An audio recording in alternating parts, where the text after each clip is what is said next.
오늘 우리에게 주신 하나님의 말씀 전도서 10장 12절로 20절 말씀입니다. 생명샘가 6월 27일 금요일 말씀 입의 말들 함께 읽겠습니다. 지혜자의 입의 말들은 은혜로우나 우매자의 입술들은 자기를 삼키나니 그의 입의 말들의 시작은 우매요 그의 입의 결말들은 심히 미친 것이니라. 우매한 자는 말을 많이 하거니와 사람은 장래 일을 알지 못하나니 나중에 일어날 일을 누가 그에게 알리리요. 우매한 자들의 수고는 자신을 피곤하게 할 뿐이라. 그들은 성읍에 들어갈 줄도 알지 못함이니라. 왕은 어리석고 대신들은 아침부터 잔치하는 나라여 내게 화가 있도다. 왕은 귀족들의 아들이요 대신들은 취하지 아니하고 기력을 보하려고 정한 때에 먹는 나라여 내게 복이 있도다. 게으른즉 석가래가 내려앉고 손을 놓은즉 집이 새느니라. 잔치는 희락을 위하여 베푸는 것이요 포도주는 생명을 기쁘게 하는 것이나 돈은 범사에 이용되느니라. 심중에라도 왕을 저주하지 말며 침실에서라도 부자를 저주하지 말라. 공중의 새가 그 소리를 전하고 날짐승이 그 일을 전파할 것임이니라. 아멘. 이 우매한 자에 대한 이야기가 나와요. 그리고 우매한 그 좀 존귀하고 존귀한 자에 대한 이야기도 나오죠. 근데 이제 주로 이야기되어지는 것은 우매한 자들에 대한 이 경고성 이야기가 나오는데, 사실 그 우매자라고 하는 것은 뭐냐면 어리석고 살이 어둡다는 거죠. 좀 어리석음을 뜻하는 거예요. 어리석은 사람들 하면서 그러한 사람들은 전 그런 생각을 해요. 우매한 사람이 자기가 우매한 것을 인지한다면 그 사람은 더 이상 우매한 사람이 아니고 또 우매해지지 않을 수 있는 가능성이 있는 사람이에요. 근데 문제는 뭐냐면 자기가 우매하다는 것을 모르는 게 문제인 거예요. 그래서 화를 입는다는 거죠. 12절, 13절, 14절, 15절 그리고 20절이 우매한 사람들에 대한, 특히 이 말 때문에 화를 입는 사람들에 대한 이야기이죠. 그러니까 지혜자의 입의 말들은 은혜롭다는 거예요. 어디 앉아서 이야기를 할 때 아주 덕스러운 말들을 하는 거죠. 상대방을 배려하고 경청하고 그리고 상대방에게 적절하게 피드백을 해줄 수 있고 리액션. 아, 그래요. 그리고 상대방이 말하기를 즐거워하게 하는 사람이 있어요.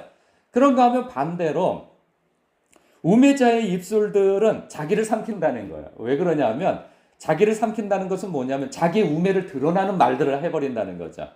그러니까 말끝마다 상대방의 기분을 상하게 한다던가 말할 때 자기 말만 하려고 하고 또 말할 때 남 얘기하고 흉보는 얘기. 거기다 더 나아가서 13절에 그의 입의 말들의 시작은 우매로 시작되어지는데 그 결말들은 심히 미친 것이라는 거예요. 그러니까 엉뚱한 소리, 말도 안 되는 소리를 자꾸 확신을 가지고 우기는 사람도 있고 그런 것이죠. 그러니까 이 우매한 사람의 이 말의 특징은 우기기를 잘해요. 이 작은 지식 가지고 큰 지식을 가진 것처럼 이 과장을 하거나 허세를 하거나 거기다 확신까지 가지고 있죠. 그래서 막 이기려고 드는 거예요. 너무 힘들어요. 이 대화의 상대할 때. 근데 어떨 때는 내가 그럴 때도 있어요. 그러면 아차 하면 이 사람은 더 이상 우매하지 않을 수 있는데 이게 아차 하는 마음도 없고 오히려 상대방에 대해서 괘씸하게 여기고 나를 이겨먹으려고 든다. 혹은 내 얘기를 경청하지 않는다. 막 이러한 것 때문에 오히려 이 관계를 악화시키는 사람도 있는 것이죠. 그래서 14절에 우매한 자의 특징에 대해서 좀 더 자세하게 얘기하는데 우매한 자는 말을 많이 하는 특징을 가졌다는 거예요. 말을 많이 해요. 그래서 참 조심해야 합니다. 말이 많으면 실수가 많습니다. 그래서 이 우매한 사람은 장래 일을 알지 못하나니 나중에 일어날 일을 누가 그에게 알리리요? 말해줄 사람이 없어요. 그래서 이 중요한 게 뭐냐면 깨어 있어야 된다는 거죠. 무엇으로? 말씀과 기도로 깨어 있어야 돼요. 왜 그러냐면 지금 저나 여러분이나 사회적 위치에서 또 교회 안에서 위치에서 누가 나의 우매함을 지적해 줄 사람이 없어요. 누가 얘기하겠어요? 아니, 집사님 혹은 목사님, 말을 그렇게 하시면 안 되죠. 누가 얘기를 그렇게 해주겠어요? 예? 혹시나 마음 상할까봐 그런 말도 못해요. 그리고 누가 요즘에 남의 가르침과 그러한 어떤 충고와 그런 이야기들을 듣겠어요. 대번에 기분 상하죠. 나를 가르치려고 드냐고 굉장히 싫어한단 말이에요. 그러니까 그런 우매한 사람은 장래일을 알지 못한다는 거예요. 사람들로부터 왕따를 당하고 손가락질 당하고 갈등을 일으키는 사람으로서 저 사람은 배제해야 되겠다. 어디 놀러 가도 이 사람 좀 빼야 되겠다. 예, 이런 왕따가 당하는 그러한 상황까지도 예측을 못하는 거예요. 그냥 항상 자기가 옳다고만 생각하는 거예요. 다른 사람이 옳지 않아 가지고 다른 사람이 그르기 때문에 나의 이 지식과 나의 지혜와 나의 충심을 알아주지 못한다라고 그러는 거죠. 그러니까 어리석은 거죠. 그러한 사람은 늘 말로서 실수를 하는데 이런 특징도 가지고 있다고 해요. 20절에 심중에라도 왕을 저주하지 말며 침실에서도 부자를 저주하지 말라. 공중의 새가 그 소리를 전하고 날짐승이 그 일을 전파할 것입니다. 우매한 사람의 특징은 무엇이냐? 사람들이 있을 때 꼭 남 얘기를 하는 특징이 있어요. 다른 사람이 어떻다 저떻다 이 흉을 보든가 아주 교묘하게는 생각하는 척하면서 그 사람을 돌려치게 하는 이러한 것이 능해요. 그래서 참 안타까운 건 뭐냐면 누구도 예외가 없어요. 저도 마찬가지예요. 말할 때 정신을 바짝 차려야 할 것은 무엇이냐? 사람들 가운데에서 누구 흉보지 않겠다고 하는 거예요. 왜 그런가? 그것은 하나님께서도 싫어하시지만 놀랍게도 제가 아까 이 예배가 시작되어지기 전에 말씀드린 것처럼 누군가에 대해서 좋지 않은 말을 한 것은 도대체 발 없는 말이 천리를 간다는 거예요. 도대체 어떻게 이렇게 삽시간에 나보다도 더 먼저 그 사건에 대해서 알고 있을까? 라고 생각할 정도로. 그런데 그것이 나에 대한 그 불편한 이 험담에 대한 이야기라고 한다면 굉장히 기분이 상한 거죠. 그것을 누구를 통하여서 이야기가 시작되어진 것이 누구의 귀에 들려와서 아유 집사님만 알고 있어. 목사님만 알고 계세요. 그 사람이 그런 얘기를 하더라고요. 틀림없습니다. 이런 얘기는 금방 돌아서 그 상대방에 들어가요. 자기만 모를 뿐이에요. 나만 은밀하게 얘기했다고 생각해요. 그런데 놀랍게도 이 부정적인 이야기는 상대방에 대한 험담은 돌아서 금방 그 사람의 귀에 들어가요. 그리고 누가 말했는지 그 출처까지도 분명하게 드러나요. 그러면 그 상대방이 성깔이 불같은 사람이라고 한다면 어쩌면 그래도 나아요. 바로 따지면 해명이라도 할 수 있잖아요. 근데 보통은 듣고 마음에 꽁한 마음을 가지고 있어요. 그래서 어떤 일이 있을 때 그 우매한 자에게 불리한 일이 가도록 그렇게 손을 쓰는 자가 되어진다는 거예요. 그게 우매한 자가 당하는 일들이라는 거예요. 그러면 지혜로운 자는 어떻게 사람들과 관계하고 말을 하는가? 첫째, 다른 사람의 말을 함부로 하지 않는다. 두 번째, 기왕에 말할 것 같으면 긍정적인 이야기를 해준다. 왜? 틀림없이 그 사람 귀에 들어갈 것이기 때문에. 그 사람과 척지고 살 거 아니라고 한다면 지혜롭다면 상대방에 대해서 직접 얘기해 주기보다 쓰리 쿠션으로 들어가도록 좋은 말을 해준다. 근데 놀랍게도요, 부정적인 말은 삽시간에 들어가는데 이 긍정적인 말은 그러죠. 그러니까 흉보는 말은 한마디만 하더라도 그 사람 귀에 바로 들어가는데요. 이 긍정적이고 칭찬하는 말은 좀 더디기도 하고 그리고 좀 여러 말을 해줘야 10가지 중에서 한두 개 들어가요. 그 이상하죠. 그렇기 때문에 차라리 좋은 얘기를 많이 해주는 거예요. 좋지 않은 말을 한 번만 하더라도 그렇게 들어가기 때문에 아주 조심해야 하는 것이고 상대방에게 좋은 말을 여러 번 해줘야 그 한마디가 한 번 들어갈 수 있는 거예요. 그렇다면 지혜로운 사람은 여러 번 말하더라도 그 상대방에 대해서 좋은 얘기를 자꾸 해주는 것이죠. 그러나 좋은 얘기든 나쁜 얘기든 다른 사람에 대해서 될 수 있으면 하지 않는 것이 좋아요. 왜냐하면 놀랍게도 거두절미가 되어질 수도 있어요. 사람들은 옮겨지는 말이 꼭 이게 편집이 되어져서 가는 경우가 많거든요.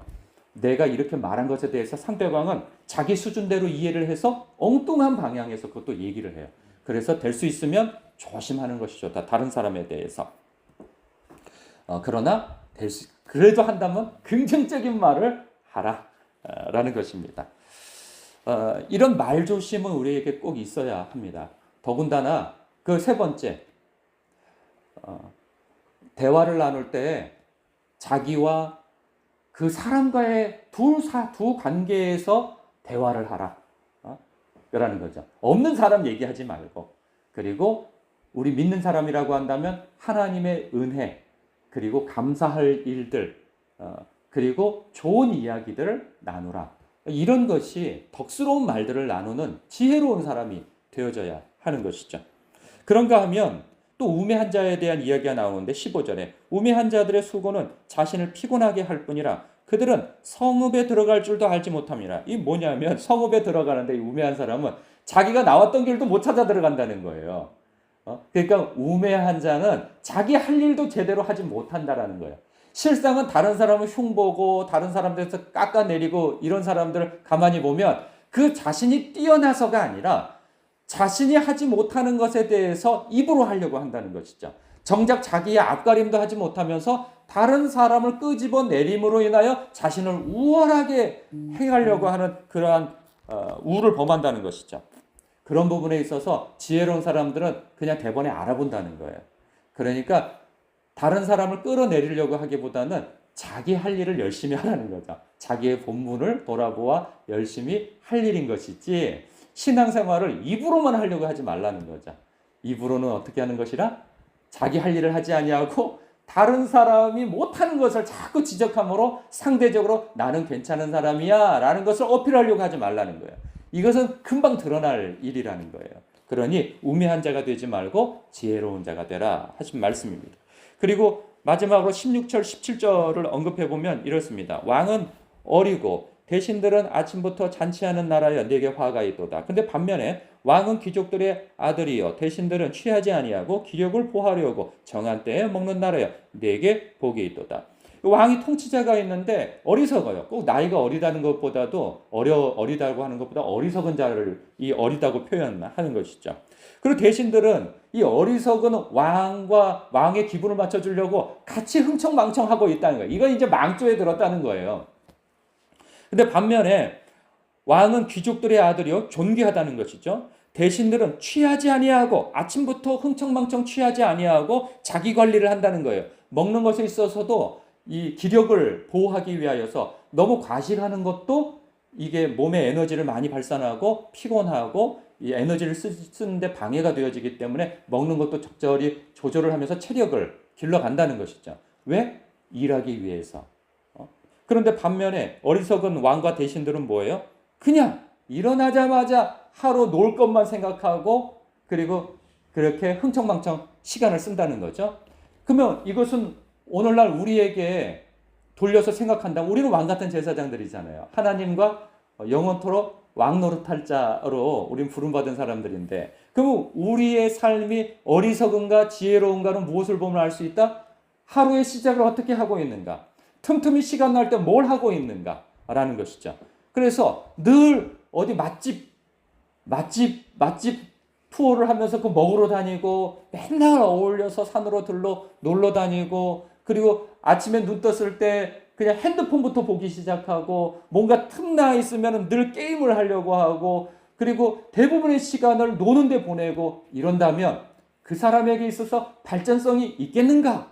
라는 문제의식을 주는 것이죠. 그래서 아침부터 눈을 떠서 하루 시작하는데 술로 시작을 한다던가 게임으로 시작한다던가 핸드폰을 보고 그거 하루 일을 시작하고 마땅히 내가 해야 할 일들에 대하여서 미루는 습관들을 가지고 있다가 나중에 일을 해결하지 못하는 이러한 지경에 놓여 있는 사람인가? 그렇다고 한다면 18절 이 게으른 사람은 석가래가 내려앉고 손을 놓은 즉 집이 새는 일이 생겨나게 되어진다는 거예요. 그러니까 가난이 군사처럼 일어나고 문제들이 여기저기서 뻥뻥뻥뻥 터지게 되어진다는 거예요. 그런 부분에 있어서 내가 나의 삶을 돌아봐야 할 부분이 무엇이 있을까라고 성찰하며 묵상하는 것이 참 필요합니다. 그래서 주님 제가 주님 앞에 충성되고 신실하고 정직하고 또한 부지런한 삶을 살아야 하는데 제가 놓치고 있는 것이 무엇인지요. 또한 주님, 나에게 있어서 이 어리석음을 발견하게 도와주옵소서. 이 어리석음을 깨닫고 돌이킬 수 있고 바꿀 수 있고 개선할 수 있는 그러한 용기와 결단과 지혜로움이 저에게 있게 하옵소서. 우리는 그렇게 기도해야 할 것이고 묵상해야 할 것입니다. 기도하겠습니다.